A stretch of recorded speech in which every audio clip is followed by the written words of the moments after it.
Breaking Benjamin's newest album, Ember, has been getting a lot of hype recently. And for good reason. It's an amazing album. But, how does it stack up against one of Breaking Benjamin's most popular albums? And in my opinion, their best album, Phobia. Well, today we're going to take a look at how good Ember actually is when it's compared to Breaking Benjamin's best album. And if it's better. Oh my gosh. Oh my goodness.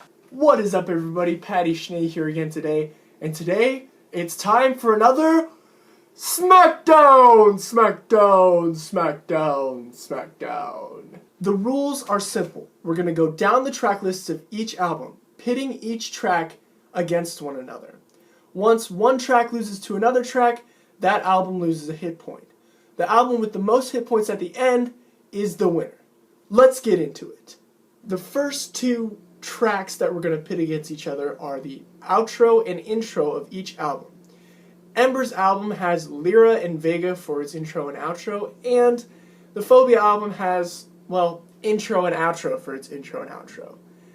I really like the intro and outro of Phobia, but in my opinion, I think Lyra and Vega really does a better job of really pulling you into the album and connecting the intro with the opening song. I really like how Lyra really pulls you in to Feed the Wolf, and it's really connected very well.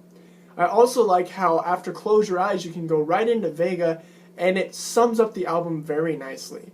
That's why I have to give this one to Ember. That means Phobia right off the bat loses a hit point. The next track matchup we have is a doozy. We have arguably some of Breaking Benjamin's best album openers. On one hand we have Diary of Jane, and on the other we have Feed the Wolf. Now, Diary of Jane is Breaking Benjamin's most famous song. If you ask a person who's not necessarily a huge Breaking Benjamin fan what they know Breaking Benjamin for, it's going to be Diary of Jane.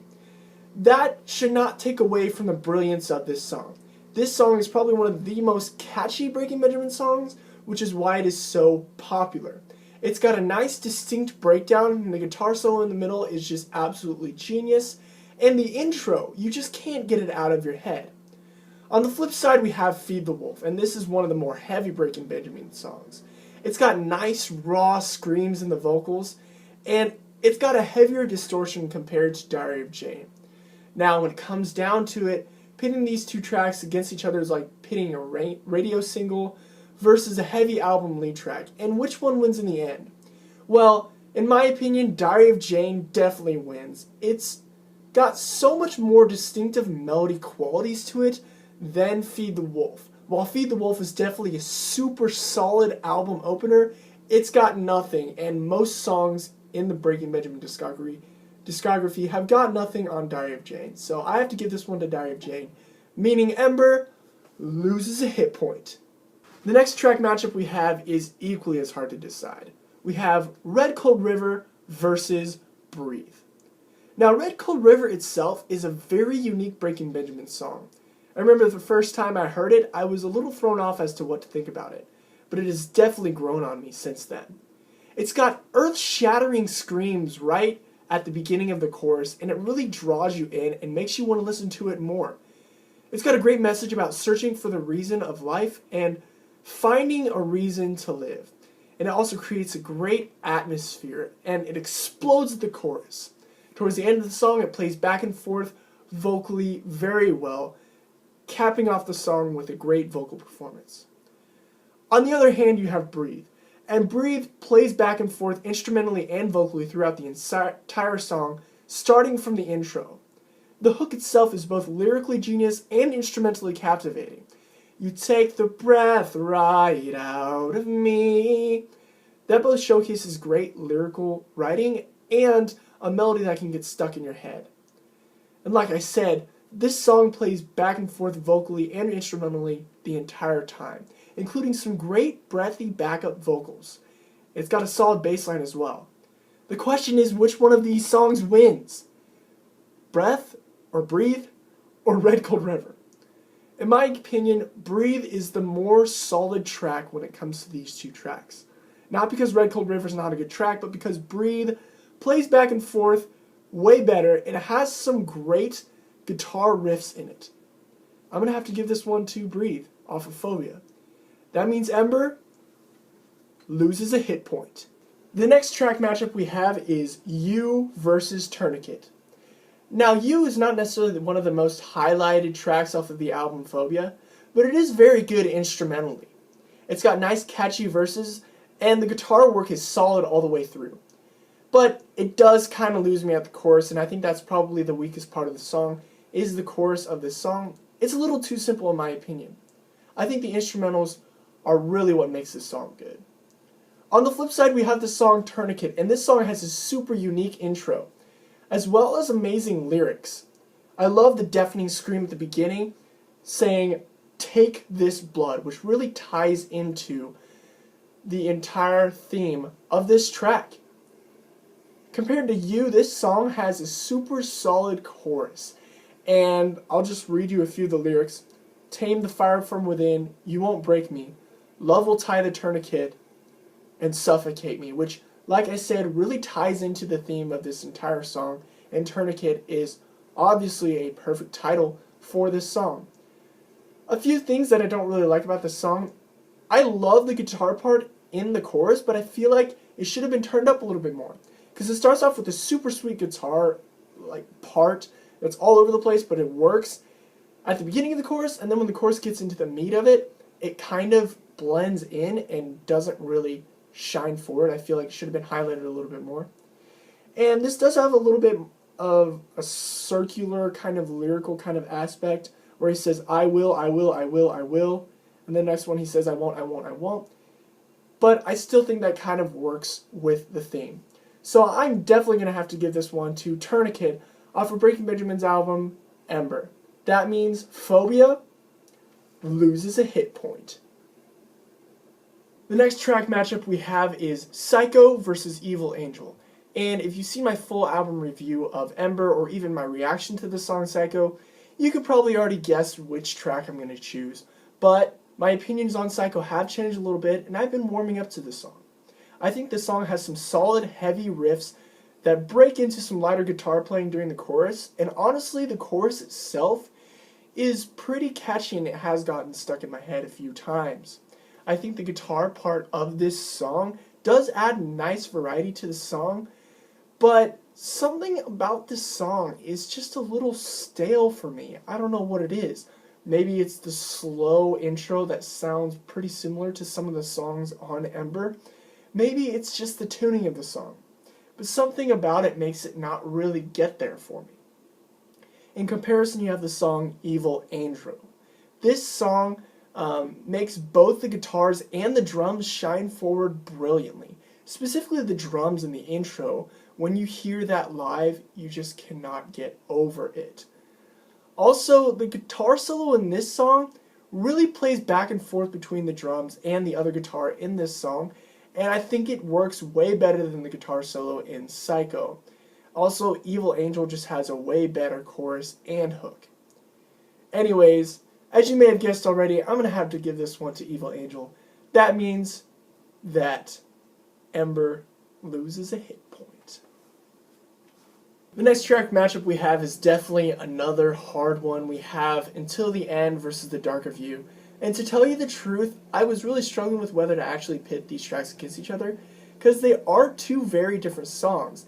Until the End has gripping, shredding guitars in it, and it's really a major rock song in the discography of Breaking Benjamin. And you have The Darker View, which has a beautiful aura and feeling right off the bat, but it's one of their softer songs. So pitting one of their heaviest songs versus one of their softer songs is kind of weird, but I decided to do it anyways. So Until the End has some nice syncopated drums that add amazing drive and variety to the song. The breakdown after the bridge really adds some nice syncopation with the drums and guitar, and really just the way that the guitar is distorted really just adds to the song so well. Also, Until the End really captures most of what Breaking Benjamin's music is about fighting till the end, about never giving up. On the flip side, you have the song The Darker View. Like I said, starts out with a beautiful aura. This song is lyrically very solid and explores the darker aspects of humanity. This song in concerns to the whole album, Ember breaks through the album very well. I think it is the softest song on the album. It's the only soft song on the album. I thought when I was listening to this song that it could have used a mellow guitar riff. It's still a super solid song, one of my favorite ones off of Ember, but it could have used maybe a little bit of a mellow guitar riff to just kind of add to the feeling of it. And this song is mostly vocally led, which is awesome. And the vocals in this song really lead the song and make it sound brilliant and beautiful. That being said, I personally vibe with the song until the end more just because it has more to show off and it's better made. So that means Ember loses a hit point. The next track matchup we have is Down versus Dance with the Devil. We got a little bit of alliteration going there. Down versus Dance with the Devil. I've liked the song Down ever since the album Ember came out. I actually listened to it before the album came out because I listened to the leaked version. But anyways, this song has a nice dark sounding intro, swirling atmosphere that just pulls you right into a generic Breaking Benjamin rock song. And I said generic, but I don't really mean that. It's pretty darn unique. The background guitars and instrumentals in this song add nice variety to it. It's got encouraging and inspiring lyrics in the chorus and all throughout the song, which is really a fresh relief for the song. It really just empowers you, and it reminds me of the song Defeated by Breaking Benjamin off of their album Dark Before Dawn. I really like the syncopation and heaviness in the bridge, and I like the dynamics of this song. It's got some nice screaming vocals, but it's also got some nice quiet vocals, specifically the second to last chorus, I believe, leading into the last chorus. On the flip side, you have Dance with the Devil, and I don't really know what to say about this song because I like everything about it. It's kind of hard to pick out certain things. I like the clean vocals, and I mostly like just the meaning of this song. I feel like this song mostly talks about a war of moral struggle. I think that Dance basically talks about fighting against the devil. I know that dance has been used in association with swordplay in the past, and I also think that I make that connection because the first time I heard this song was when I was watching a Bleach AMV. I don't know if you know what Bleach is, it's an anime, but anyways, it was Ichigo versus Aizen in a sword fight, and it was super awesome, so I love that, and that's when I first heard this song, and I've loved it ever since. The entire song is lyrically solid, and the guitar solo, just all I can say about that is yes. I think all of the guitar solos in this, I know all of the guitar solos in Phobia are absolutely amazing. Also, this song has a great hook. The chorus is super catchy, and you really just can't get it out of your head. Say goodbye as we dance with the devil tonight. Don't you dare look at him in the eye. As we dance with the devil tonight. Dirty, I could sing the whole thing for you if you wanted to, but in case you haven't guessed, I love the track Down, but I don't think it has anything on Dance with the Devil, so we're going to have to give this one to Dance with the Devil. That means Ember loses a hit point.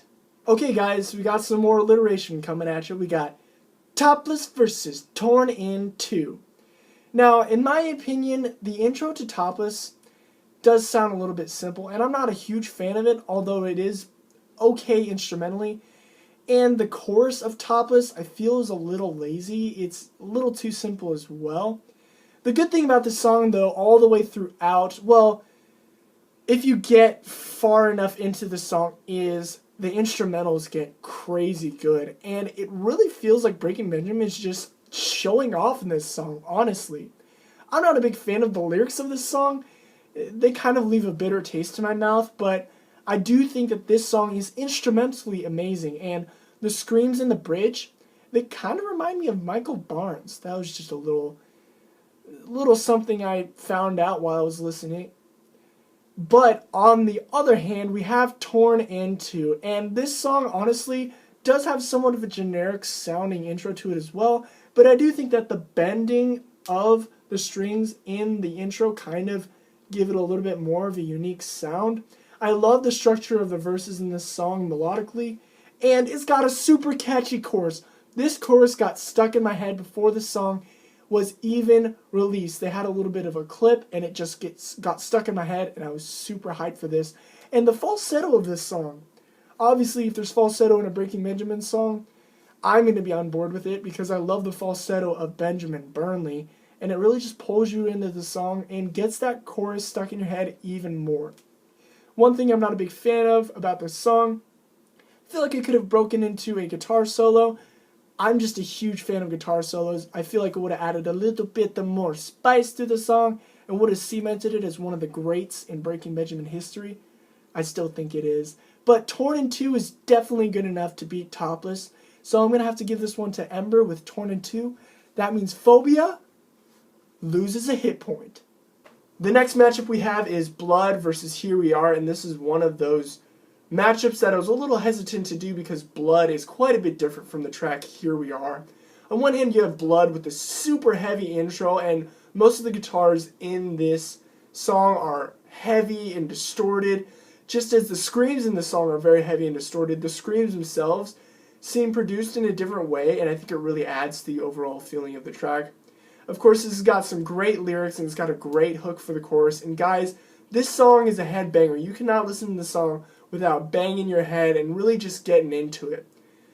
On the other hand, we have the track Here We Are, and this track is a good way to kind of just let out a little bit of a sigh of relief in the middle of the album. Phobia, it is one of the chiller tracks, probably one of the chillest tracks I've heard from Breaking Benjamin. But I do like the chill guitars in this track, and there is a lot of instrumentation that really makes this a good track. Really makes it a track where you can enjoy the instrumentation of it, but also just sit back and relax. But the question remains, does it put up a fight against Blood? And the answer is no. Blood is heavy, Blood is exactly what we want from Breaking Benjamin, and Blood definitely beats Here We Are. So that means Phobia loses a hit point. The next matchup we have is Unknown Soldier versus Save Yourself, and this is probably the hardest one to decide out of this entire video, because Save Yourself is my favorite track off of Ember, and Unknown Soldier definitely ranks up there. I kind of just recently discovered Unknown Soldier. I've heard it before, but I kind of just recently got back into it and realized how good of a track it actually is. It's got some great lyrics, and something about the sound of the guitars at the beginning of this song really just make me love it. I don't know how they did that, like what pedal they used or what kind of sound they used, but they sound kind of somewhat angelic. I also like the helicopter intro to this song as well. It's very creative and it sets the theme of the song. The theme or the topic of this song is also another part of this song that I really like. I think I have about two interpretations going on here. I don't necessarily know which one is right. One interpretation is this song talks about borderline personality disorder, basically about seeing the world in black and white and feeling like there's no other way to see the world, and just really struggling with that moral dilemma. And honestly, this topic touches quite a bit on the topic of suicide. It swirls around that as well. Also, I think my other interpretation would be kind of the same thing, except for giving an ode to all those soldiers that came home and struggled with disorders like this and many other disorders that they struggled with. I think the second one is probably the most accurate. But anyways, that's not the only thing I liked about this track. I also like the beautiful bridge, the vocals, falsetto vocals that climb. And when he's singing in the bridge, that is absolutely amazing. I also like the guitar solo of this. It was much needed. It was in a place that, most of the time guitar solos are right after the bridge, so it's like, well, yeah, you put it there because obviously you're going to put it there, but it just adds to the track so well. Now, on the other hand, we have the track Save Yourself, and first time I heard this song, it kind of just broke forward out of the entire album Ember and just kind of grabbed me. I remember I did a reaction to this, and if you want to check that out, I'll put it in the card up above. But anyways, I did a reaction to it, and I really liked how it was so much more unique than anything else I'd heard on Ember. It still had that great sound that we loved, but it was very unique with the guitars in the intro. I love the production of the screams, and I love that the way the screams are structured in the verses. I also like the climbing guitar, or the ding in the verses. It adds such a great feeling to the song. Also, something I can't get over is the falsetto of Benjamin Burnley in this song. It's absolutely amazing. I don't know how you could ever get over that. He just shows his vocal range in this song so well. I just love it. Also, the chorus of the song is catchy, and this song showcases something from Breaking Benjamin that a lot of us like about the band, that heavy melodic side of Breaking Benjamin. And now comes a time where I have to decide a winner between these two amazing tracks. And just because I decide one track doesn't mean the other track is that much worse. It just means that, I have to decide in order for this to be a SmackDown. So I'm going to have to go with Unknown Soldier. I just recently started getting into that song again, and it's just been blowing me away. And lately, every time I've been listening to it, I've just melted into my chair. So that means that Ember loses a hit point. Man, I look like an angel. And the last matchup we have is Close Your Eyes versus Had Enough. The song Close Your Eyes, I feel like the intro is somewhat generic and expected. It's something that you kind of expect from Breaking Benjamin, which is fine. It's still a super awesome intro, but I don't think it's anything that's really super memorable. The thing that really makes this track stand out is the soaring vocals. I think the verses of this track are the highlight. I still think it's got a really solid chorus. I don't think Breaking Benjamin really ever fails to make a chorus that really gets stuck in your head or that is solid, but they do a really good job on the verses, and they did a really good job on the verses here. On the other hand, you have Had Enough, and I think Had Enough edges out Close Your Eyes mostly because of the instrumentation. It's got really good musicianship, and it's got an amazing intro and outro, and both the intros and the outros are very memorable, and it's got some great guitar work in the song. I also love the screaming at the end of this song. It really adds weight to the track, and so I think Had Enough definitely edges out Close Your Eyes just because of the musicianship and the guitar work in the song. So that means Ember loses a hit point. So if you haven't guessed by now, that means Phobia wins the SmackDown. We do have a leftover track called You Fight Me off of Phobia, but if we put this track in the mix, it would just destroy Ember even more because I feel like it showcases a lot of the more experimental aspects of Breaking Benjamin, and it just showcases why this album Phobia is so great. So just to recap when it comes to both albums, I think that the reason Phobia beats Ember is because it has more complicated breakdowns and intros, and honestly the guitar work throughout Phobia is way better than Ember. I also think Phobia experiments quite a bit more, and this album set a precedent for rock music to come, and it really just broke forward and did a lot of different things. I also like the deeper meanings of the songs on Phobia. Just the whole album is constructed around this idea of fears and overcoming fear, and each song is kind of made off of a different fear that Ben Burnley had, and that's a super great idea for an album, which is why I absolutely love it. Now, I'm not downplaying the amazingness of Ember. Listening to that album, I just became a Breaking Benjamin fan all over again. Ember took a route that was a lot heavier, and it's what a lot of Breaking Benjamin fans wanted. They wanted to hear the heavier and grungier side of Breaking Benjamin. It might call back to a little bit of a Saturate era, but it still pushes the boundaries of Breaking Benjamin music. I also think that songs on this album are just super badass. They do a great way of creating a good aura in their songs on this album, but does it measure up to Phobia? Okay, hex to the nah. I think Breaking Benjamin album Phobia is still their best album to date. That does not mean that Ember is not a good album. Anyways, thanks for watching this SmackDown. If you are new to my channel, hit that sub button because we about to get up to 200 subs, and then 500, and then 1,000, and then, heck, the sky is the limit. Anyways, thanks for watching. I'll catch you later. Peace out.